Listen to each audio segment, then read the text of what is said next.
Kalau Anda politisi masih memaksakan keinginan Anda dengan cara menjelek-jelekkan lawan politik Anda harus yakin bahwa akan terpental nanti pada pilpres, pada pilkada, pada pemilu legislatif tahun 2024.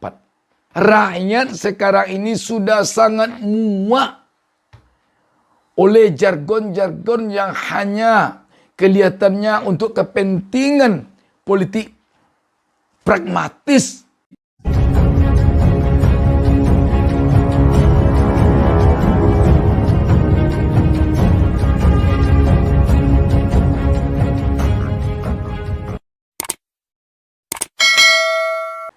Assalamualaikum warahmatullahi wabarakatuh. Senang sekali kita dapat berjumpa kembali pada pagi hari Senin, hari pertama minggu ini.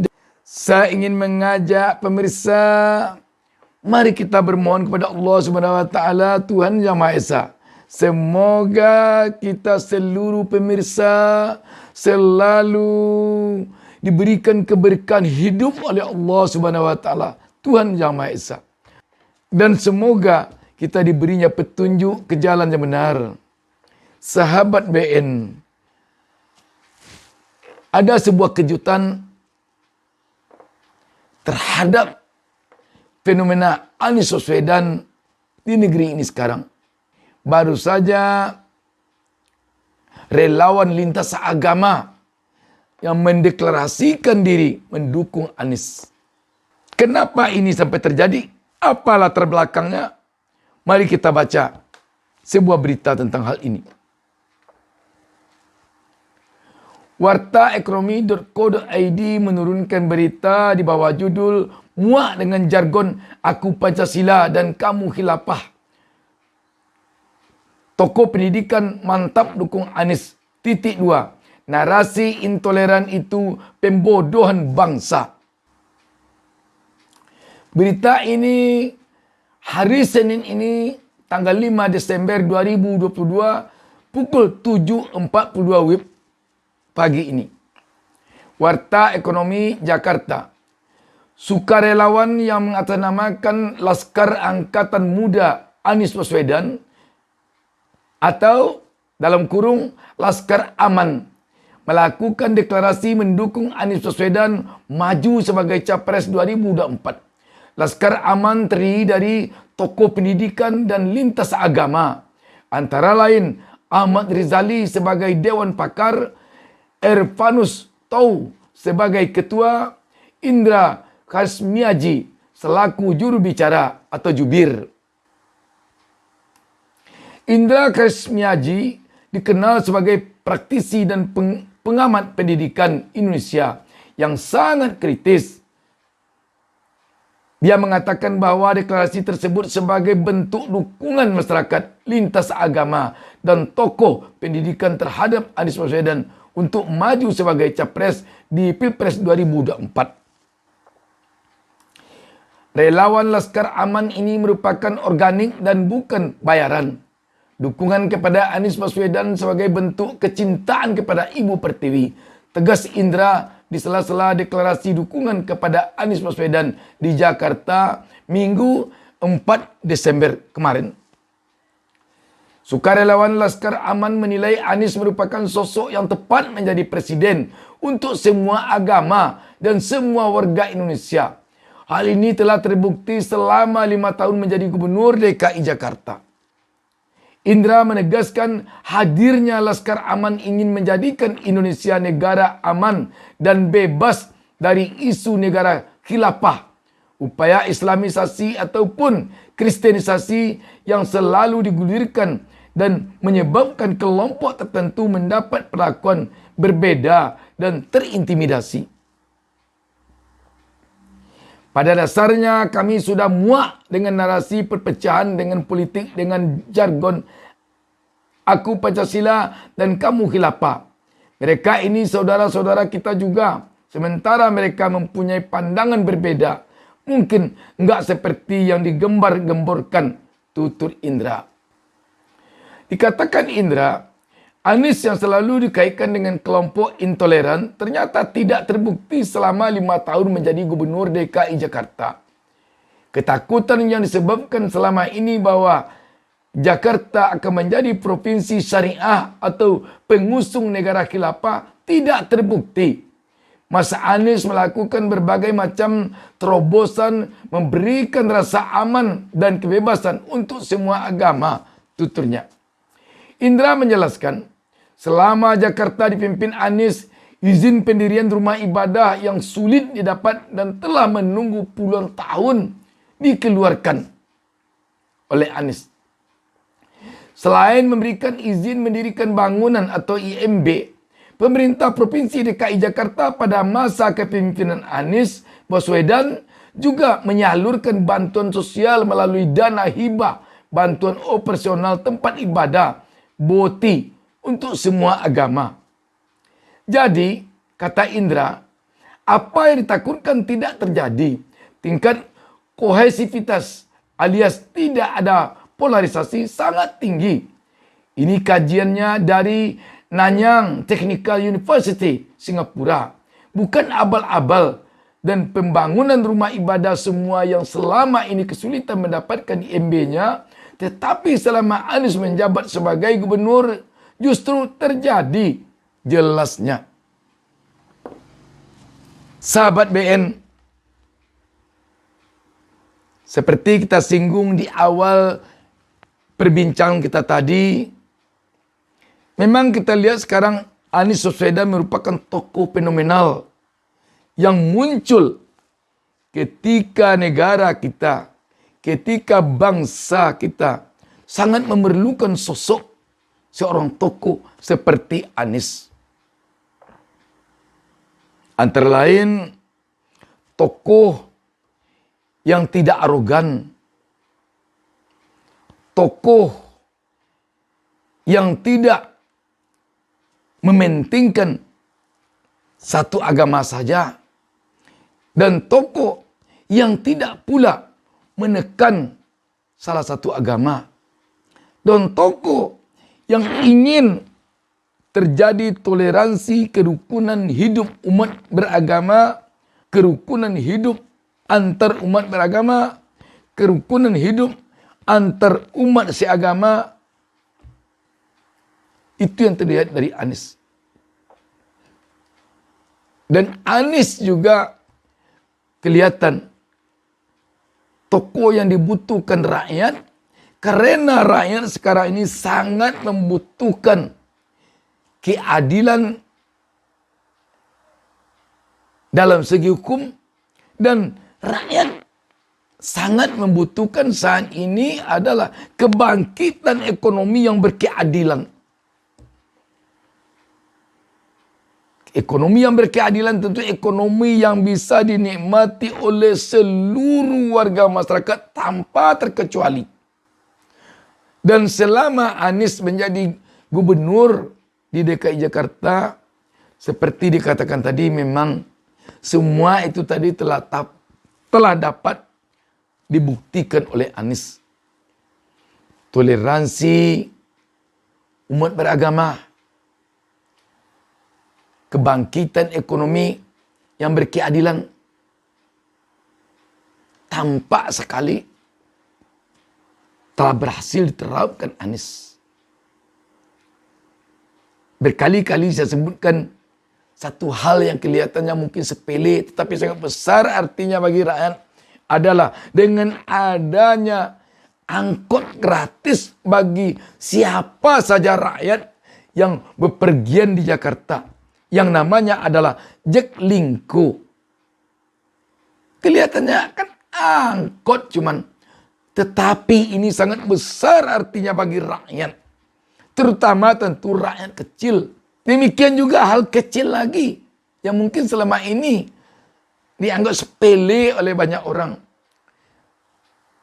Besarnya perhatian Anies terhadap pejalan kaki di Jakarta. Dengan diprioritaskannya pembangunan trotoar yang demikian representatif. Setelah itu meningkat kepada pembangunan jalur sepeda yang mungkin selama ini terlupakan atau tidak terperhatikan oleh banyak orang.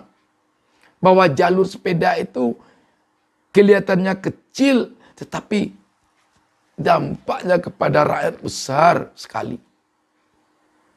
Setelah itu, baru pembangunan transportasi yang terintegrasi, yang diakui oleh dunia. Sahabat BN, seperti yang melatar belakangi dideklarasikannya sukarelawan aman ini, yang di dalamnya ada tokoh pendidikan. Memang kita akui, rakyat sekarang ini sudah sangat muak oleh jargon-jargon yang hanya kelihatannya untuk kepentingan politik pragmatis bagi kelompok-kelompok tertentu, dengan mengatakan Anies tokoh politik identitas, intoleran, dan sejenisnya. Padahal rakyat Jakarta telah merasakan bahwa selama Anies inilah mereka dapat IMB, rumah ibadah. Saya katakan rumah ibadah non-muslim yang telah puluhan tahun mereka tunggu, mereka perjuangkan, IMB-nya tidak keluar-keluar. Semasa Anies inilah keluarnya IMB tersebut. Demikian juga dengan bantuan sosial yang namanya BOTI tadi. Selama kepimpinan Anies itu tersalur secara merata, tanpa kecuali, merata, berkeadilan. Selama Anies memimpin DKI Jakarta, terasa sekali kerukunan sesama antar umat beragama bagi rakyat yang ada di Jakarta. Harusnya setelah terbukti tidak ada lagi isu-isu itu dikemukakan, cari lagi isu yang lain, yang faktual. Dan mungkin karena tidak ada isu yang akan dimunculkan, maka itu terus yang dimunculkan. Dan untuk diketahui, penilaian terhadap semua itu tadi, yang mengakuinya bukan negara Arab, bukan perguruan tinggi Arab, bukan dari Timur Tengah, yang selama ini dikatakan juga kadrun-kadrun sebagai bentuk merendahkan agama Islam. Yang menyatakan ini adalah Nanyang Technical University dari Singapura, dari Singapura. Belumkah juga kita bisa mengakuinya? Ya, terpulanglah kepada kita masing-masing itu. Singapura yang mengakui. Singapura kelihatannya secara faktual, secara logis telah menilai begini tentang DKI Jakarta di bawah kepemimpinan Anies. Ini tidak main-main. Untuk diketahui oleh pemain-pemain politik, siapapun Anda pemain politik, rakyat sekarang ini butuh pemimpin untuk kebutuhan rakyat, bukan untuk kebutuhan Anda berkuasa, tetapi untuk kebutuhan rakyat dalam menyambung hidupnya. Kalau Anda politisi masih memaksakan keinginan Anda dengan cara menjelek-jelekkan lawan politik Anda, dengan cara membuat isu-isu yang tidak benar sama sekali, Anda harus yakin bahwa akan terpental nanti pada pilpres, pada pilkada, pada pemilu legislatif tahun 2024. Kenapa dikatakan demikian? Sekarang ini informasi sudah benar-benar terbuka. Sekarang ini jalur informasi tidak lagi satu yang bisa di stop, yang bisa dikendalikan sesuai dengan keinginan kita untuk melakukan propaganda-propaganda menjelekkan lawan-lawan politik. Tidak bisa lagi. Sekarang sudah terbuka. Informasi tidak bisa lagi ditutup-tutupi.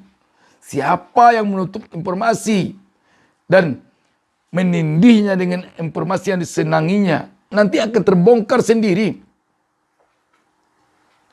Orang-orang yang tidak mencintai negeri ini, orang-orang yang tidak setia kepada Pancasila, orang-orang yang menggunakan segala cara untuk mencapai syahwat kemenangannya di dalam politik, nanti akan terpental oleh rakyat. Rakyat sekarang telah dapat membaca mana orang yang benar-benar setia kepada Pancasila, mana orang-orang atau kelompok-kelompok yang hanya memanfaatkan isu-isu tentang Pancasila untuk kepentingan politiknya. Ini suatu bukti. Yang ada di dalam relawan ini lintas agama. Orang-orang kritis.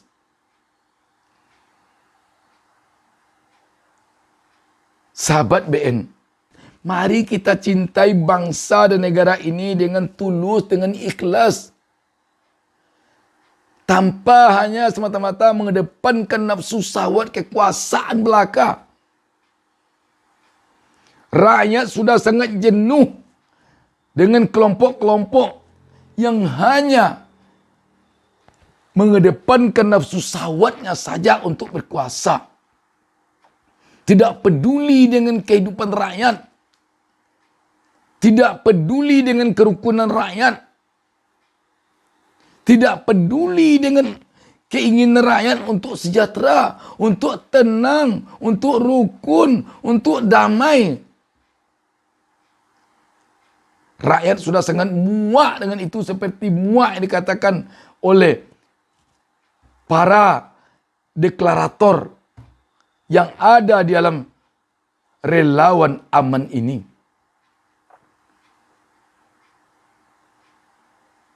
Kita tidak dalam rangka berpihak kepada salah seorang tokoh, berpihak kepada salah seorang yang nanti mungkin akan maju sebagai calon presiden atau calon wakil presiden.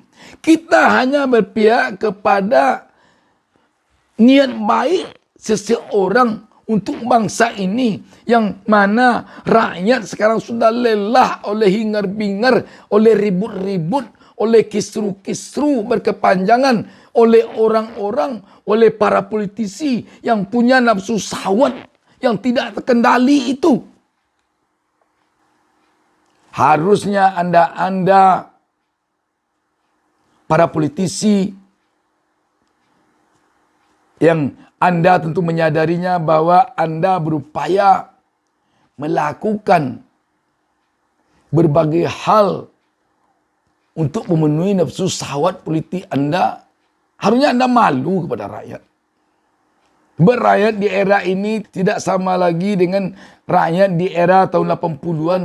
Rakyat di era tahun 70-an, rakyat di era tahun 90-an sudah jauh berbeda.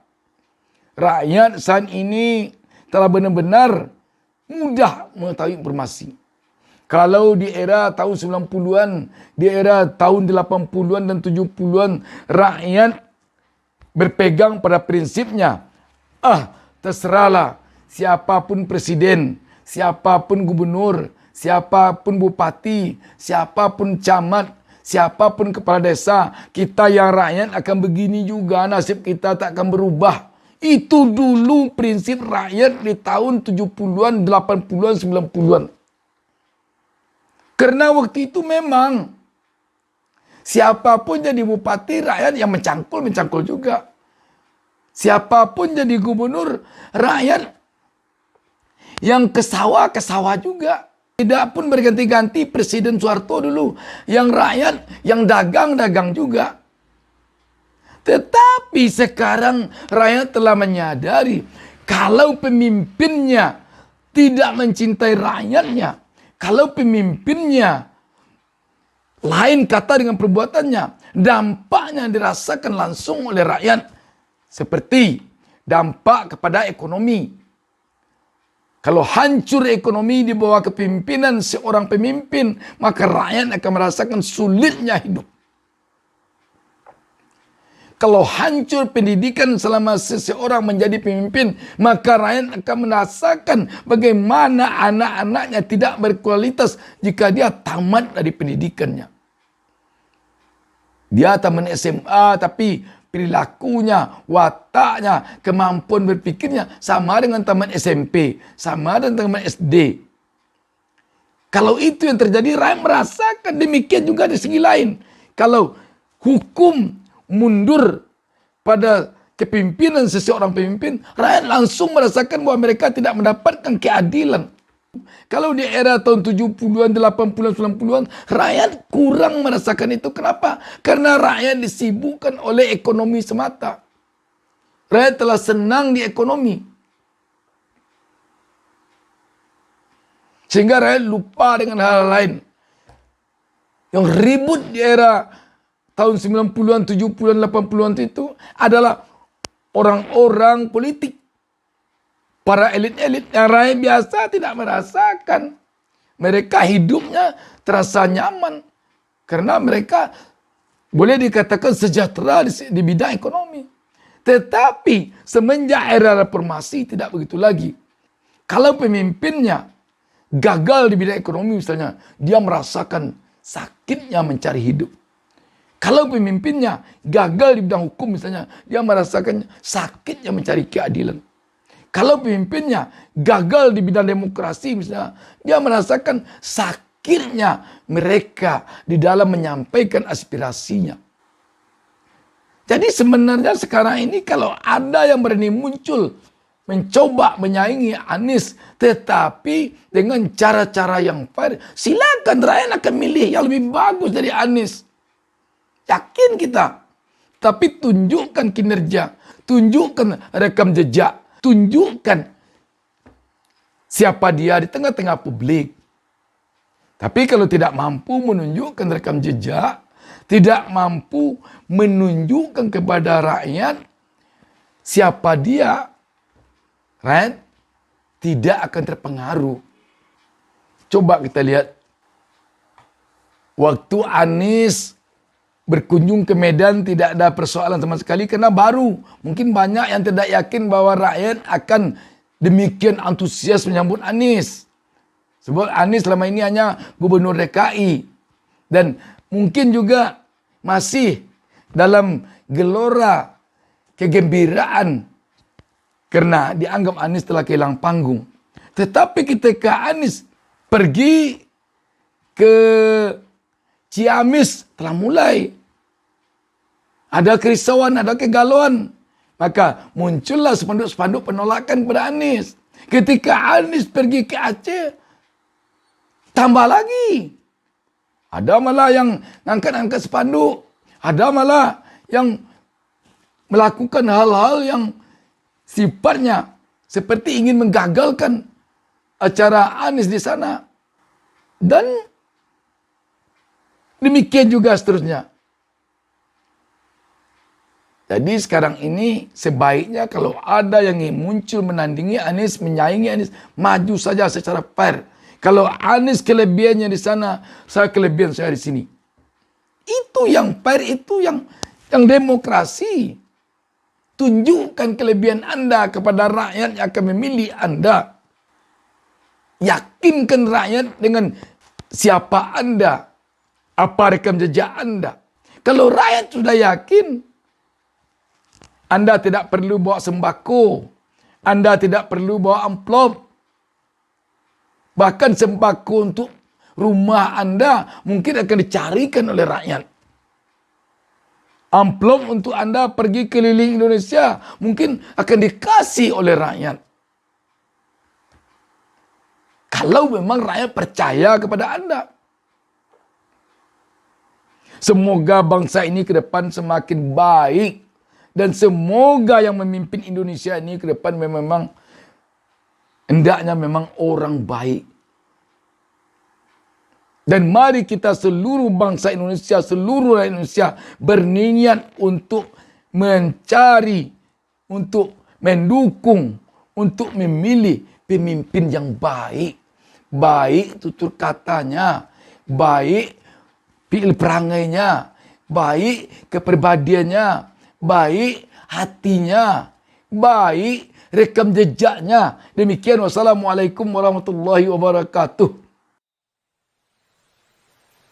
Jangan lupa subscribe. Jangan lupa subscribe.